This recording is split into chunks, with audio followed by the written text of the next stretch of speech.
Matrícula cancelada. Cotista diz ser vítima de racismo após a universidade alegar que ela fez chapinha e maquiagem. Universidade Federal de Rondônia, UNIR, afirmou que estudante não comprovou pertencimento ao povo indígena. Uma liderança do povo Tapuia Tarairiu disseram ao G1 que a universidade não entrou em contato e que teriam confirmado a relação da jovem com a comunidade. Vitória Barros, estudante cotista, teve matrícula cancelada pela UNIR. Foto arquivo pessoal Vitória Barros. Uma estudante cotista diz ter sido vítima de racismo da Universidade Federal de Rondônia, UNIR, após ter sua matrícula cancelada pela banca de heteroidentificação, que considerou que ela não era indígena. Vitória Barros foi aprovado para cursar medicina e diz pertencia ao povo Tapuia Tarairiu. A banca de heteroidentificação, que visa comprovar se o aluno tem direito à cota étnico-racial, visando evitar fraudes, afirma em relatório que a estudante fez chapinha e maquiagem para parecer mais com o fenótipo indígena e que nas redes sociais ela aparece com o cabelo bem cacheado. O Estatuto do Índio, Lei número 6001, determina que o índio ou silvícola é todo indivíduo de origem e ascendência pré-colombiana que se identifica e é identificada como pertencente a um grupo étnico cujas características culturais o distinguem da sociedade nacional. A UNIR também diz que os membros da comissão que analisaram a matrícula da estudante não conseguiram contato com todas as lideranças que assinaram a declaração de pertencimento indígena entregue por ela. O G1 conversou com as 3 lideranças indicadas na declaração e todas elas confirmaram o pertencimento da jovem à comunidade. São elas: a cacica Francisca Conceição Bezerra, o professor de língua materna e guardião da memória cultural do povo Tapuia Tarairiu, Josué Jerônimo, Edinete dos Santos Silva, coordenadora de ação. Jerônimo e Ednete alegam que não foram contatados pela UNIR e que, se tivessem sido questionados, confirmariam que Vitória faz parte do povo Tapuia Tarairiu. Já a cacica Francisca da Conceição afirma que a conversou com a comissão e respondeu todos os questionamentos feitos, dizendo inclusive que a estudante é parte de seu povo. Vitória é de Macaíba, do Rio Grande do Norte, a mais de 4.000 quilômetros de Rondônia. Ela diz pertencia ao povo Tapuia Tarairiu, da comunidade indígena Lagoa do Tapará, que fica entre Macaíba e São Gonçalo do Amarante, Rio Grande do Norte. Do sonho ao pesadelo. De acordo com a estudante, os problemas com a universidade começaram logo após a inscrição. A princípio, a matrícula dela foi negada por não estar de acordo com o edital. Para ter acesso à modalidade de cotas indígenas da UNIR, é necessário anexar 2 documentos ao processo: autodeclaração e declaração de pertencimento indígena. Vitória tinha ambos. Como Vitória anexou todos os documentos necessários com uma assinatura de 3 lideranças de seu povo, decidiu entrar com recurso contra o indeferimento da matrícula. Alguns dias depois saiu o resultado e ela estava oficialmente matriculada em medicina. É o meu sonho que eu achava que tinha realizado, mas de um sonho começou a virar pesadelo, relata.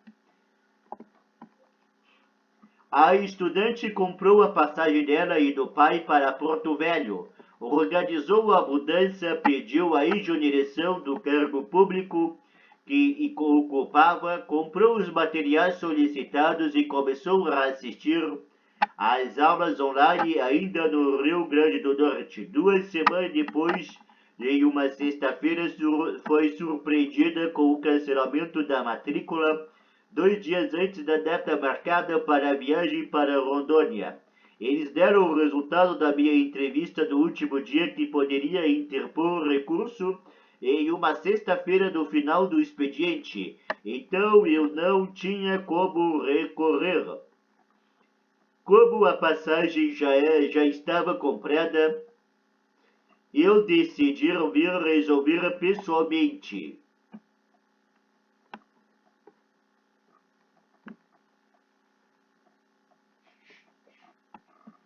O cancelamento da matrícula aconteceu semanas depois da entrevista de heteroidentificação feita por videochamada no dia 16 de junho.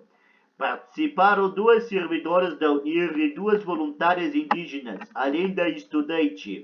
Entrevista de heteroidentificação com entre UNIR e Vitória Barros, foto arquivo pessoal Vitória Barros. Uma coisa que me chamou a atenção é que no final uma das voluntárias falou: olha, a gente entrou em contato com as lideranças, mas só conseguimos falar com sua cacique, e isso é muito ruim para você, porque você que é indígena sabe que muitas pessoas fraudam e muitos caciques assinam documentos para qualquer pessoa para colocar com quem eles querem aqui dentro da universidade. Relembra.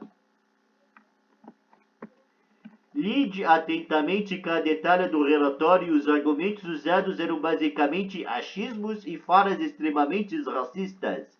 Relatório. O relatório da entrevista descreve sem muito detalhe os assuntos abordados: cultura, costume e pertencimento à comunidade indígena e a consideração de cada integrante da comissão que participou da reunião. De acordo com o documento, uma das participantes falou durante a entrevista que o indígena que entra por meio das cotas deve estar presente nas mobilizações dos coletivos que atuam dentro da universidade.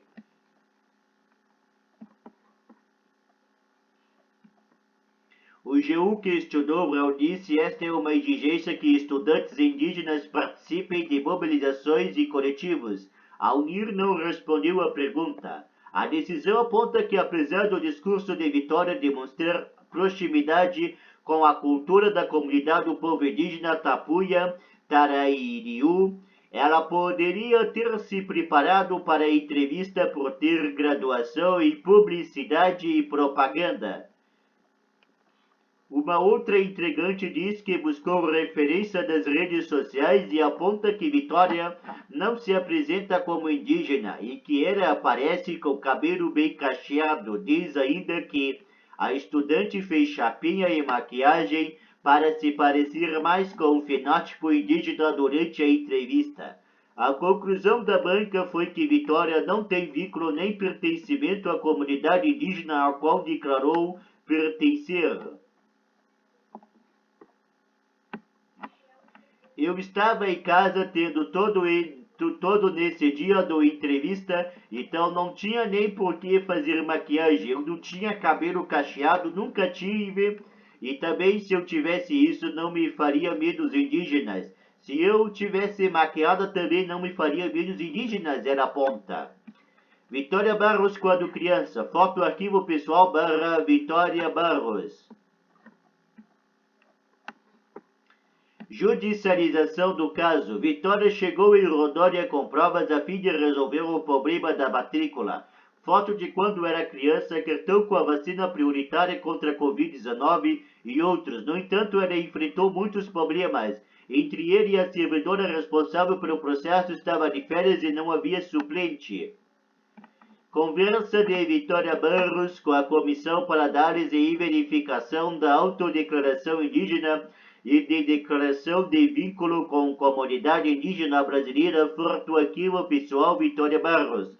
A jovem tentou contato com a diretoria de registro DIRCA e controle acadêmico e pró-reitoria da cultura, extensão e assuntos estudantis PROCEA, além da reitoria da universidade.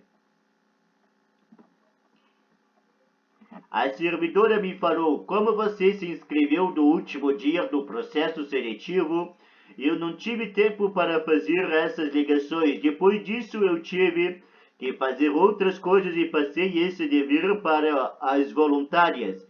Isso aí eu achei muito absurdo, porque eu não poderia ser prejudicada porque eu me inscrevi no último dia, porque prazo é prazo. Se eu me inscrevo no primeiro ou no último, eu mereço o mesmo tratamento que todo mundo. Relembra, quando eu perguntava sobre o processo e que eles me respondiam é que estavam com pouco tempo para resolver essas questões porque estavam ocupados com as demandas das alunas indígenas. Isso me deixou muito chateada, porque eu sou uma aluna indígena que teve a matrícula cancelada e isso ninguém deu a menor importância.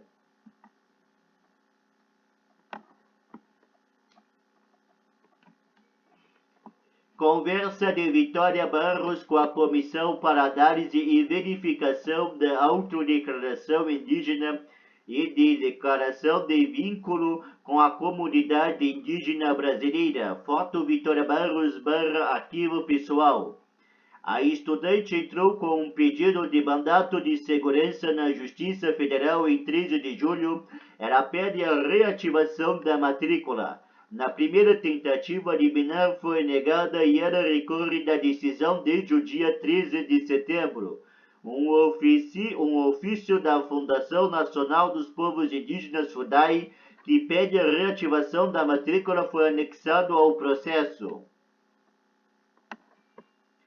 Eu não estou pedindo um favor, eu me esforcei e tirei uma nota alta. Tirei 940 na redação sobre povos tradicionais. Na entrevista eles disseram que eu tinha muito conhecimento, mas parecia não ter vivência. Esse meu conhecimento veio de onde? Pesquisando da internet não foi. Nós somos povos tão apagados que você não vai encontrar muita coisa da internet. O que diz a FUNAI? Ao G1, a FUNAI informou que, de acordo com o ordenamento jurídico brasileiro, não há órgão, entidade ou instituição por si próprio que tenha o poder de atestar, declarar, certificar, validar, confirmar ou ratificar a origem de qualquer cidadão enquanto indígena. O órgão aponta que o entendimento sobre a identidade indígena é legitimado pelo Estatuto do Índio e a Organização Internacional do Trabalho, OIT, e dos documentos que cita os seguintes trechos. Estatuto. Para os efeitos de lei, fica estabelecido as definições a seguir discriminadas: índio ou silvícola e todo indivíduo de origem e ascendência pré-colombiana que se identifica e é identificado como pertencente a um grupo étnico cujas características culturais o distinguem da sociedade nacional. OIT, artigo 1º, a consciência de sua identidade indígena ou tribal deverá ser considerado como critério fundamental para determinar os grupos aos que se aplicam as disposições da presente convenção. Ainda de acordo com a FUNAI, a autodeclaração e o reconhecimento pela comunidade de origem garante a afirmação étnica e são considerados instrumentos que legitimam a consciência do indivíduo como indígena. O que diz a UNIR? Em nota, a UNIR falou brevemente sobre o caso. Segundo a universidade, a Comissão para Análise e Verificação da Autodeclaração Indígena e de Declaração de Vínculo com a Comunidade Indígena Brasileira concluiu que não havia sido efetivada, de acordo com as normas editalícias, a necessária comprovação de pertencimento da candidatura em questão. O G1 questionou sobre os pontos que levaram a comissão a chegar a essa decisão, mas não obteve resposta. A universidade afirma que a entrevista de heteroidentificação fazem parte de medidas adotadas após a universidade acatar uma recomendação do Ministério Público Federal para minimizar as possibilidades de fraude no acesso as cotas indígenas. A UNIR também alega ser instituição diversa e voltada para o acolhimento e efetiva inserção e participação de toda a sociedade. O G1 também perguntou para a universidade se reconheciam ter havido falha na decisão, por que a UNIR não respondeu ao ofício enviado pela FUNAI à universidade, e se alguma medida foi adotada para solucionar o impasse e os questionamentos não foram respondidos até a publicação da reportagem.